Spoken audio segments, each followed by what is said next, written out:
Egypt, the richest source of archaeological treasures on the planet. Oh, wow, look at that! Hidden beneath this desert landscape lie the secrets of this ancient civilization. I never seen something like this. Now, for a full season of excavations, our cameras have been given unprecedented access to follow teams on the front line of archaeology. This is the most critical moment. Revealing buried treasures. Oh! We're lucky today. Wow, lots of mummies. The smell is horrible. And making discoveries that could rewrite ancient history. We've never had the proof until now. This is where it all started. My goodness, I never expected this. This time, archaeologists hunt for evidence of the death of the pyramids. My God, these pieces are huge. Claire follows the tracks of the craftsmen tasked with building the giant monuments. You can see very clearly that this site was abandoned here. Miriam uncovers the mysteries of the pharaohs' temples. This is from Tomb 22, the mummy deposit. And Alejandro comes face to face with the afterlife. It's incredible. In the long-forgotten tombs of Egypt's far south. I have no words.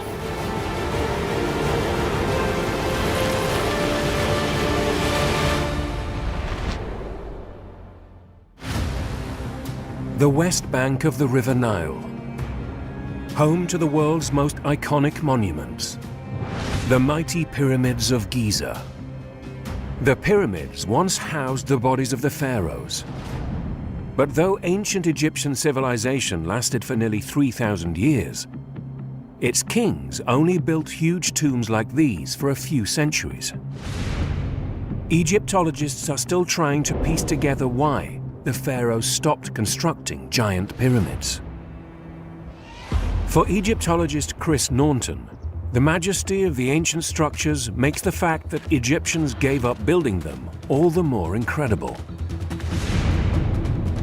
10 miles south of the legendary pyramids of Giza is Saqqara. When we think about pyramids, we tend to think of Giza, I think, and the Great Pyramid of Khufu in particular, but actually this is where it all began. Chris has come to the birthplace of pyramid building to search for clues to why Egyptians built giant pyramids for less than 500 years. Constructed a century before the iconic pyramids at Giza, Egypt's first pyramid is a 200-foot-tall mausoleum of 6 huge limestone platforms, carefully engineered to spread the weight of rock and prevent collapse. Deep inside is a giant shaft, 26 feet wide and 82 feet deep. At the bottom, the intended final resting place of the pharaoh Djoser. Ultimately, that's what it's all about. That's where the body of the king is going to rest in eternity, and to have gone to all this trouble to create this incredible monument around the body of that person, it's pretty amazing. To house his mummy, huge chunks of granite were slid down a passage into the shaft and stacked, creating a giant sarcophagus 19 feet long and 11 feet high. My God, these pieces are huge. Wow, it's amazing. But this wasn't just a tomb designed to secure the pharaoh's physical body for eternity. Crucially, for success in the afterlife, the pyramid ensured the king was remembered by the living. Completed around 2650 BC, it sparked an architectural revolution. Djoser's 6-tiered giant wasn't just the first pyramid. It was the world's first monumental structure built in stone. Over the next century, Egypt's kings developed the concept, building monumental tombs all along the Nile's west bank, including the first geometrically true pyramid, the Red Pyramid, and a misshapen experiment, the Bent Pyramid. Then, a dynasty of pharaohs built the most iconic monuments in Egypt, the pyramids of Giza. But just a few short centuries after the Great Pyramid of Khufu rose from the desert, a new era was on the horizon. 400 miles south of the pyramids, in modern-day Aswan, is the heart of ancient Egypt's southernmost province. Professor Alejandro Jimenez Serrano has spent 11 seasons here, unearthing the burials of the region's wealthy governors. He believes they played a part in the pyramids' demise. The pyramids were symbols of power, separating the kings from the rest of society, offering them privileged access to the afterlife. But as the pharaohs erected their pyramids in the north, southern elites were becoming richer and making their own plans for eternity, digging increasingly elaborate tombs deep into the cliffs. Today, Alejandro's excavating a new area of their ancient necropolis. Ancient Egyptian society is reflected on the cemeteries, so we can see how the life was just excavating the tombs. It's 8 a.m., and his team has already called in a find. We will see if we are lucky with this discovery. Not every day you discover a tomb, so finger crossed. A smooth area of rock excites the crew. In this area, you can see the ancient carving trying to make a plane that was going to be the facade of the tomb. The naturally jagged rock face has been smoothed with ancient chisels. If this is an elite tomb, it could have inscriptions which shed light on the role the governors played in the pyramid's decline. This is the typical tomb of members of the elite here in Kubit al-Hawa. So what we are looking for is the door. 400 miles downriver on the Nile's west bank, Chris has come to Giza to explore the peak of pyramid building. He wants to understand how these monuments evolved from the early pyramids at Saqqara, and to search for clues to explain why they were abandoned. These stone giants included new designs to protect the body of the pharaoh from robbers after his death. On the outside of Khufu's Great Pyramid, a seamless cover of gleaming limestone slabs and blocks concealed the only way into the pyramid. A narrow tunnel, 60 feet above the ground. But this passage too was sealed. Intruders would have to break through huge 6-foot-deep granite blocks to reach a steep shaft leading to the center of the pyramid. At the top, they would face 3 more massive granite slabs before they finally reached the tomb chamber, where the king and his riches lay buried.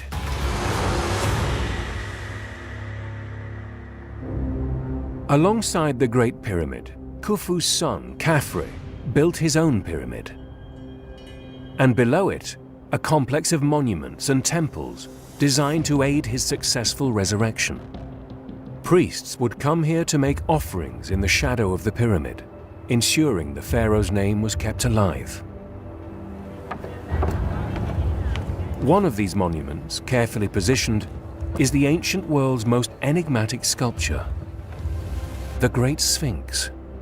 The Egyptians were very interested in alignments, and one of the great achievements here at the Giza Plateau is in their ability to lay out monuments like this on a vast scale.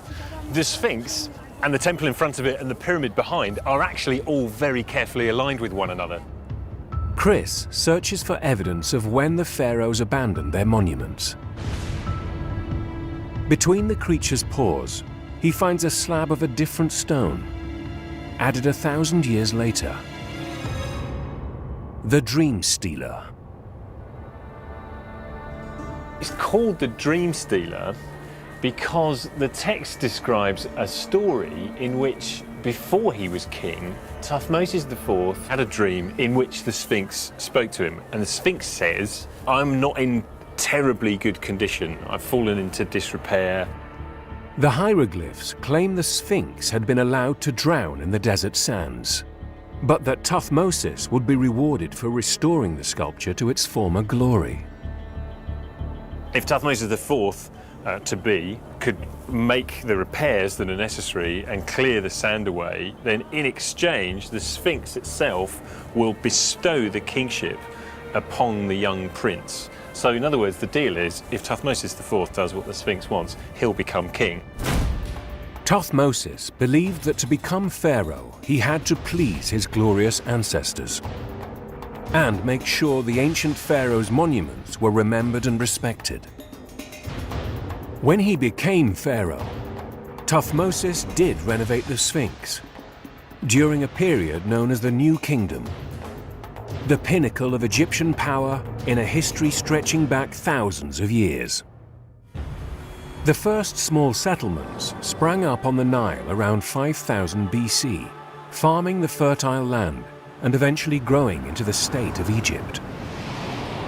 Around 2700 BC, the Old Kingdom began, the time of the great pyramid builders. But in 2175 BC, their civilization came crashing down as rule disintegrated and Egypt descended into chaos. 500 years later, the New Kingdom was born, the golden age of Tutankhamun, Queen Nefertiti, and Ramesses the Great. But these pharaohs built no pyramids at all. By the time Thutmose IV had rescued the Sphinx from the sands, the pharaoh's construction of Egypt's most iconic monuments had been totally abandoned. But why? 75 miles to the east of the pyramids is Ain Soukna on Egypt's Red Sea coast. French archaeologist Claire Somaglino has been digging up ancient structures here for 9 years. She believes this remote outpost holds secrets that explain the pyramid's boom and bust. Many of the structures she has found date to the peak of pyramid construction. We have multiple layers of the Old Kingdom here, from the very beginning of the use of the site during the reign of Khafre. But of all the buildings she unearths, none shows any sign of long-term occupation. Ain Soukna appears to be an encampment. There are dwellings and workshops and a cooking area and everything they need during an expedition.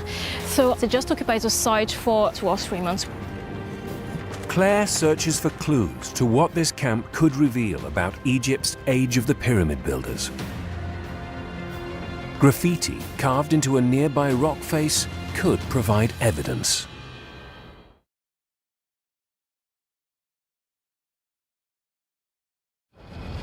In the cliffs above Ain Soukna, the dry environment has preserved etchings in the rock, made by people who passed through.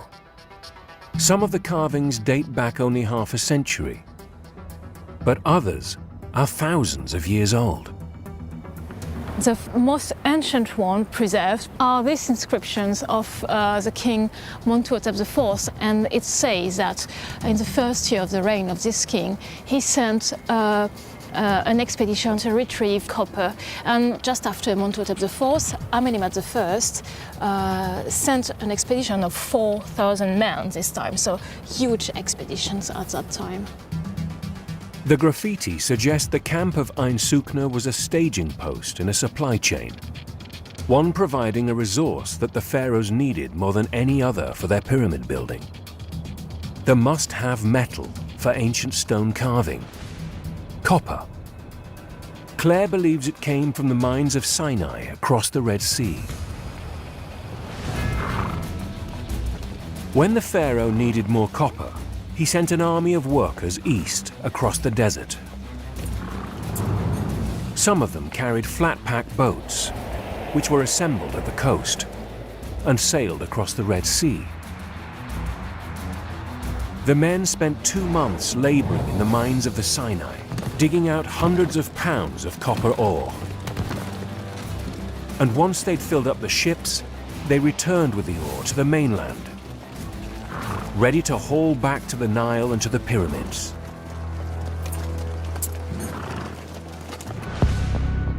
The discoveries reveal the port of Ain Sukna was critical to building the largest structures the world had ever seen. Copper was a strategic resource for them because they used copper to make some tools, and that was very important to the construction sites for pyramids, the Sphinx, and big monuments at that time. If Claire's to find evidence here of the pyramid's downfall, she needs to dig. On the west bank of the Nile, Egypt's ancient land of the dead, hieroglyphics expert Cristel Alvarez is at the pyramid archaeologists consider to be the last built in the Great Age of Pyramids. The tomb of Pharaoh Pepi II was built 400 years after the original step pyramid at Saqqara. Oh wow, it's beautiful. And all the colors, the green color is still so vivid. She hunts for clues to why the obsession with pyramid building began to end here. Hieroglyphs cover almost every surface, including the royal sign bearing the pharaoh's name. So this is the cartouche of the king, and it says that he will live, he will not die, and it's just the same text that is repeated and repeated over and over again. The walls of Khufu's tomb in the Great Pyramid at Giza were left blank. But here, in Pepi's tomb, they're filled with incantations designed to help the pharaoh enter the underworld safely. What we can see from one pyramid to another is this desire to include as many texts as possible and to use all the available space to inscribe the text. As the age of the pyramids progressed, the pharaohs filled their tombs with more and more magical protection for their bodies and souls. The texts kept their faith in the power of the pyramids alive, just as their power over the kingdom of Egypt was about to collapse.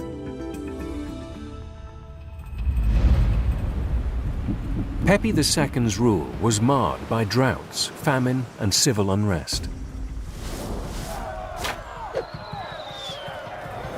Worried about his afterlife, he covered his tomb in magical inscriptions to guarantee his spirit's security. When Pepi died without an heir, a power struggle ensued, resulting in a century of weak, short-lived kings. Lacking wealth and resources, their pyramids were tiny compared to the mighty structures of the Great Pyramid Age. During the end of the Old Kingdom, we do have many kings that ruled for short periods of time, and most of them we don't have found any of their burial tombs. The pyramid, a tradition that defined a civilization, was effectively extinct. At Kubet El Hawa, near the southern Egyptian city of Aswan, Alejandro hopes the burials of ancient Egypt's most powerful elites could help explain the death of the pyramids. If this chiseled flat rock wall is a tomb, their secrets could be just below his feet. He spots another clue that a door is nearby. We have here remains of termites. They used to eat the fresh wood of the coffins. We are following the pathway of the insects. With delicate artifacts potentially close, the team needs Alejandro's experienced hand. Yeah, we have the entrance. Amazing. Aha! The end of the door.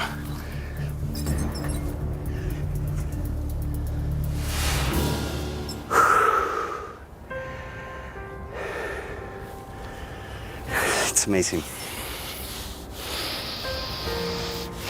Yeah, I have no words. Probably we are the first that see this door in more than 4,000 years. The neatly cut opening matches the style for elites in southern Egypt at the end of the Pyramid Age. It's a huge moment for the entire team. Mabruk. Mabruk.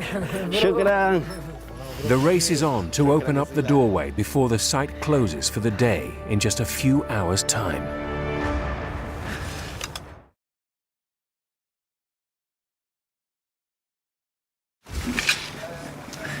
It's already mid-morning on Alejandro's dig at Kubet El Hawa, and the workers' shift ends at 1 p.m.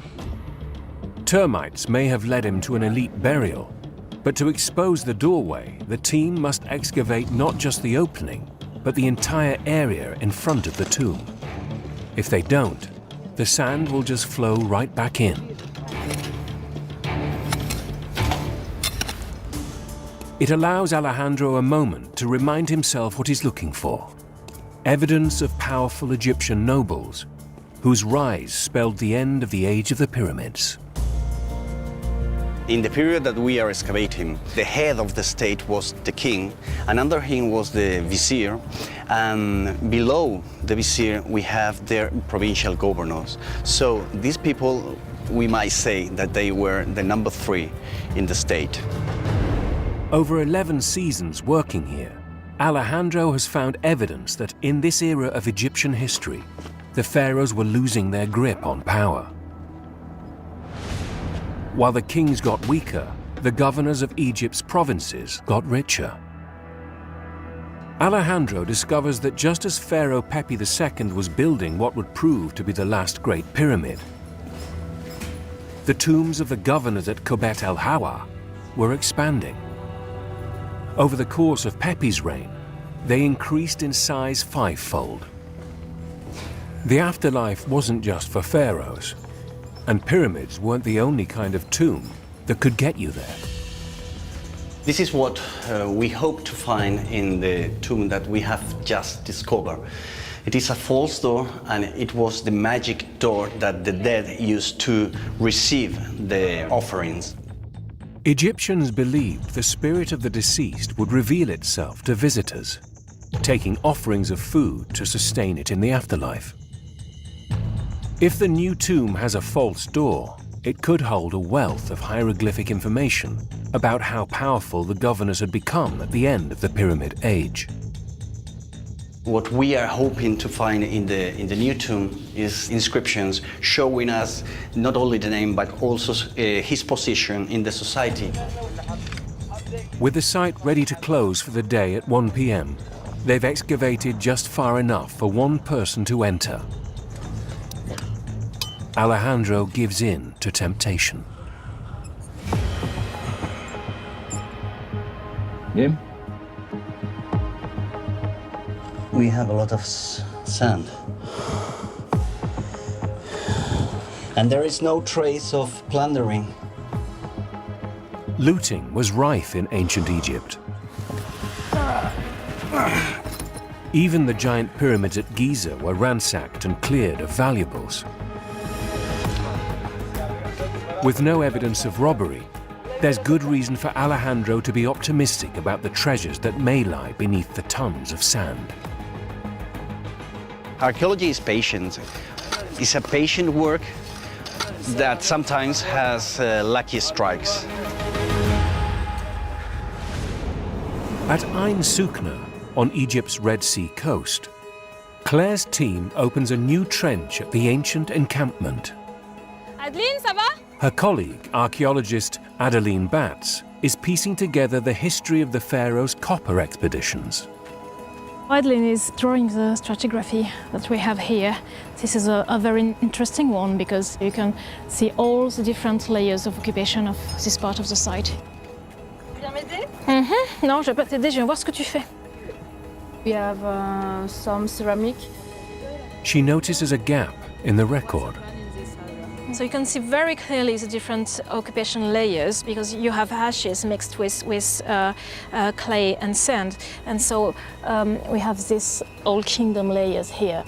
It's very clear in the stratigraphy that the site was abandoned here. A thick layer of mud laid down over decades by winds and flooding covers the ashes of the workers' cooking fires from the age of the pyramids. The discovery shows no one came here for a century or more. It's critical evidence of the death of the pyramids, revealing that the pharaohs gave up their copper expeditions. The decline in their wealth meant they could no longer afford to build giant pyramids. As quickly as it had begun, the pyramid age was over. But the pharaohs' belief in the afterlife was stronger than ever. So how did later kings protect their bodies and secure their passage to eternity?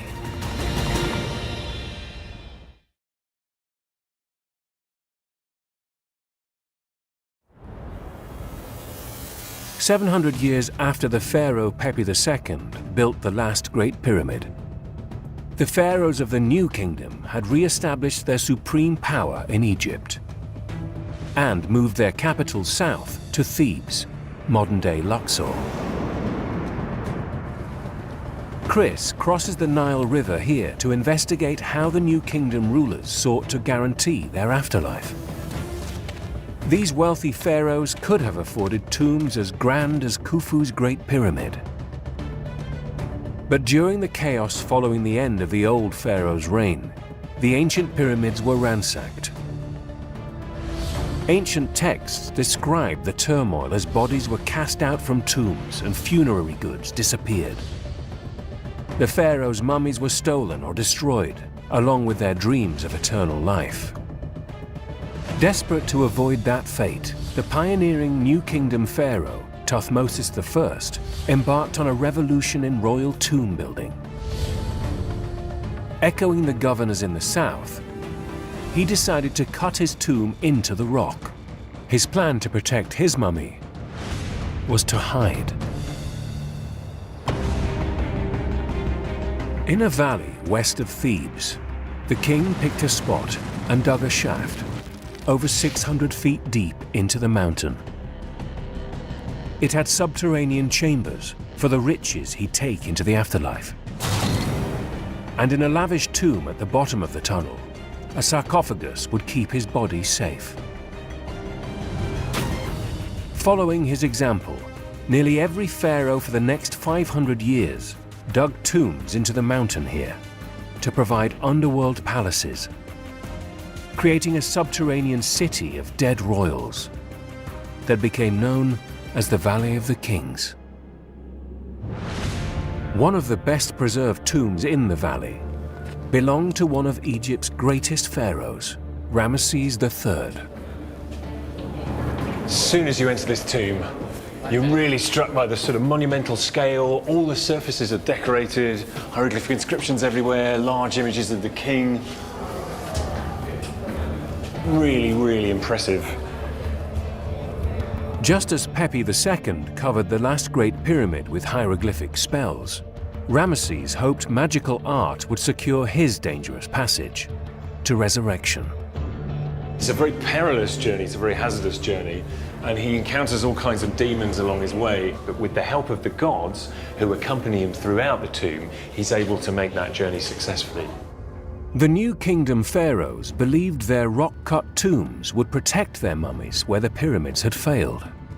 But Ramesses' architects left nothing to chance, designing precipitous shafts as they tunneled into the rock.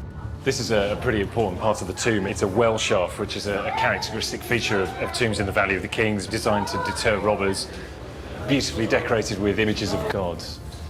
Even buried hundreds of feet down in the heart of the mountain, Ramesses feared his tomb would be pillaged.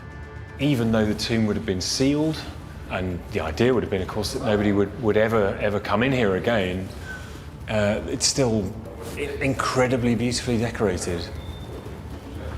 For the eyes of the gods only, perhaps. There was just one problem. To live on in eternity, a king needed not just to preserve his body, he had to be remembered by the living. The pyramids had monuments and temples attached where priests celebrated the memory of the dead pharaoh. Ramesses did not want to advertise the location of his body and his riches with a pyramid, but he still needed a monument to keep his name alive. On the west bank of the Nile, near Thebes, Ramesses erected a gigantic 80-foot gate, on which he carved huge images of himself smiting his foes. Behind it, his mortuary temple, 2 courtyards lined with his statues, led to a series of chapels and a false door, where priests would make offerings and repeat his name.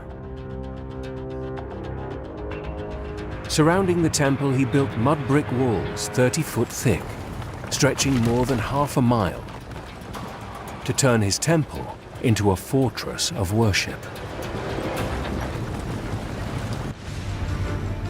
Just a mile from Ramesses' temple lies another great monument to a new kingdom pharaoh, Thutmosis III's Temple of Millions of Years. The temple has crumbled since ancient times, but Dr. Miriam Seco Alvarez is leading a project to resurrect the site. When we started the project in 2008, all this was a mountain of sand. Nothing was visible.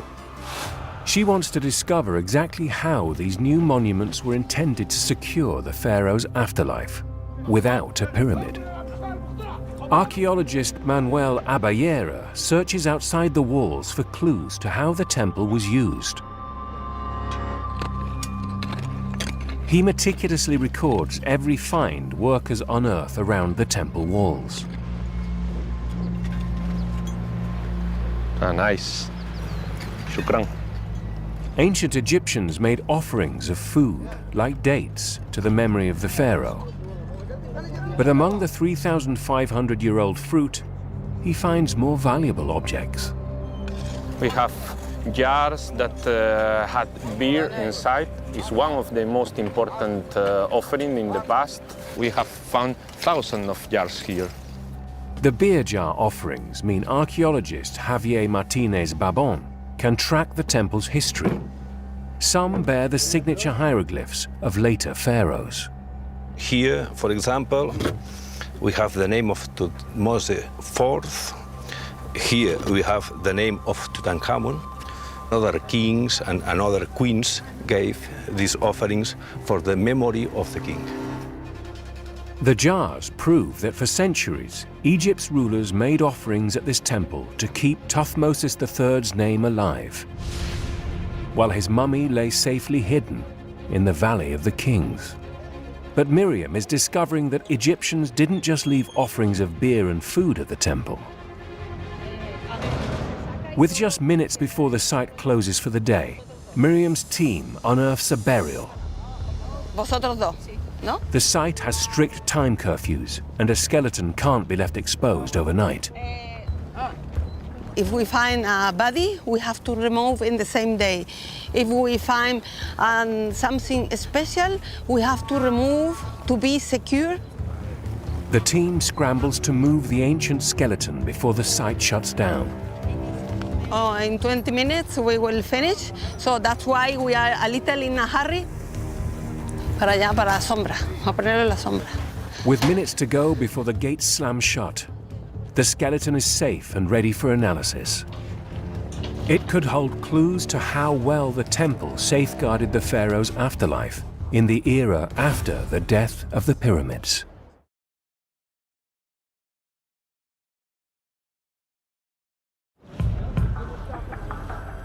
The skeleton unearthed outside Thutmosis III's temple is not the first Miriam's team has discovered.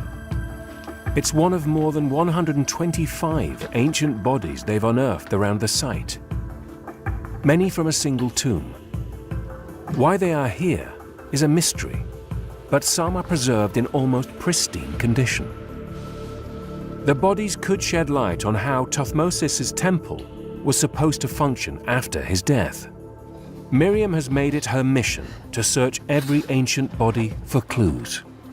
Next in line is a fully wrapped mummy. She can't risk removing the linen bandages, so dental expert Dr. Roger Seiler uses X-rays to scan for information. We want to see who was this individual. If it's a male or female, we want to see the age, what they eat, as much as possible about this person. A ver. Ah. We have the head.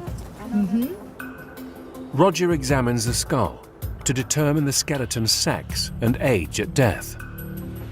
So the individual is about 18, 20, 25 years old. The teeth are in good health, so it's a young individual. Ah, okay. That's important. And we know if it's male or female? The angle here could say that's female. Female, maybe female. Maybe female, together with the form of the chin. The X-ray suggests the body is of a young woman. This is from tomb 22, from the late period, Yes. where we found the mummy deposit. Yes. The tomb she was buried in dates to a time nearly 1,000 years after the temple was built.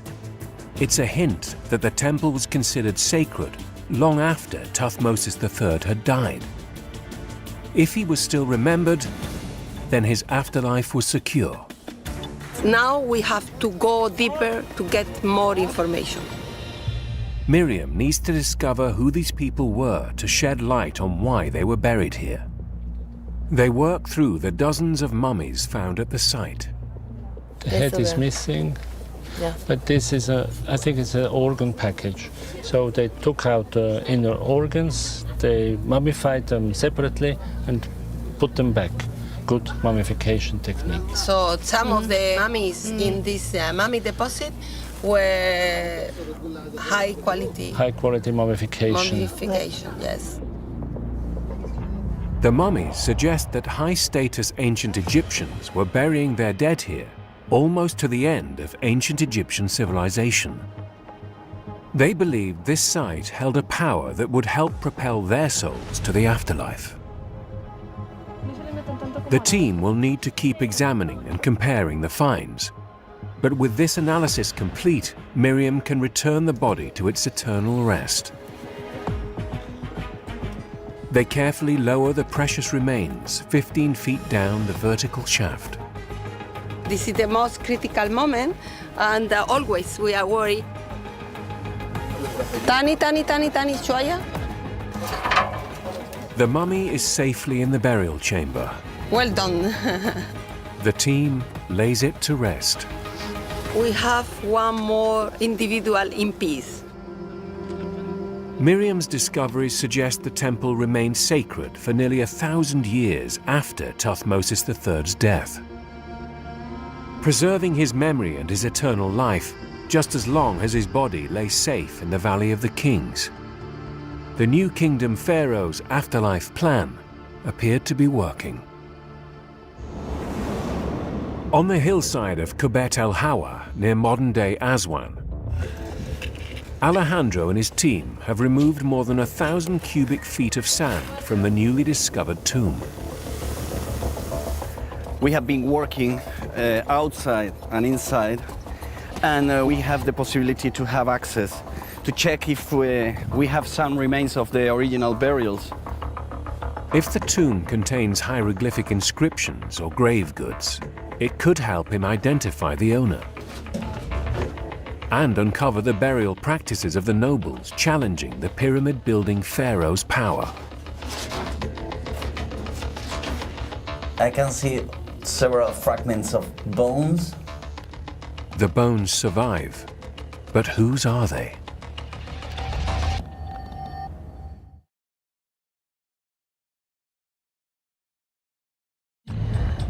Alejandro's discovery of human remains proves beyond doubt that he's found a new tomb at Kubet el Hawa. But what he needs is hieroglyphs to identify the tomb owner and their status. If a mummy once lay in this chamber, perhaps the valuable funerary artifacts remain in an adjacent cavity. It's incredible. We have just the same material as we found in the other chamber. The tomb's second chamber is empty. It has almost certainly been entered by thieves. But Alejandro finds that it hasn't just been robbed. Telltale tracks on the walls show it has been ravaged by an even more destructive force. We can guess that here there were coffins, there were perhaps boxes, and everything was eaten by the termites. I've never seen something like this. So wherever you look at that. These are termites. I hate termites. Quite disappointing. A deception. But it's part of the game. Let's go. Like the pyramids, the tombs cut into the rock here couldn't always save the owners from destruction. Their carefully laid plans to secure their afterlife were thwarted. But the rich necropolis at Kubet el Hawa may one day reveal yet more about the part the governors of the south played in the pyramid's decline. We have been very lucky during all the seasons that we have been working in Kubet el Hawa. We have discovered 3 new tombs, 9 intact burial chambers. But we have discovered also that sometimes the story has not the same end. He may not have found hieroglyphic treasures this time, but next time, Alejandro could be luckier. In the Valley of the Kings, the New Kingdom pharaohs dug their tombs deep into the mountains to protect them from robbers. Chris has come to the most iconic tomb of all to find out how well they succeeded. The tomb of Tutankhamun, discovered deep beneath layers of rubble by archaeologist Howard Carter in 1922.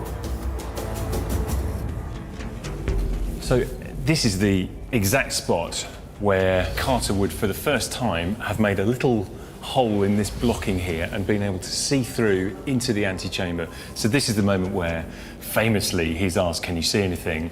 And he says wonderful things. That's because he's looking into this chamber, the antechamber, which is absolutely stuffed full of objects, as the whole of the tomb was. Carter had uncovered the richest collection of artifacts ever discovered from Egypt's Golden Age, including the pharaoh's famous mask. But for Chris, the modern mythology of the riches of Tutankhamun's tomb is not the full story. It did contain wonderful things, but the tomb was not undisturbed. Tutankhamun's funerary furniture was piled up chaotically, as if ready to be removed. The tomb was robbed, perhaps just a few days after the funeral when Tutankhamun's body was introduced to the tomb for the first time. Small valuables seem to have been taken by opportunistic looters.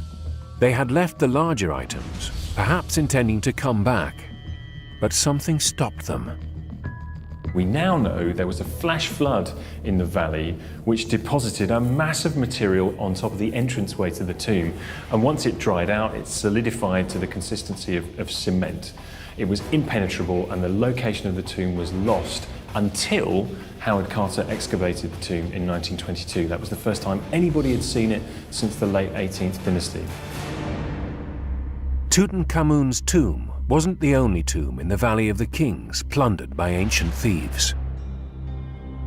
All the tombs discovered so far were robbed of their treasures long ago. They offered no better protection than the mighty monuments they replaced. The pyramids too had been no match for determined grave robbers. And after years of drought and conflict, the pharaohs could no longer afford to build them. But the pharaohs achieved a different kind of immortality. Their astonishing pyramids remain as an iconic reminder of the greatest civilization of the ancient world.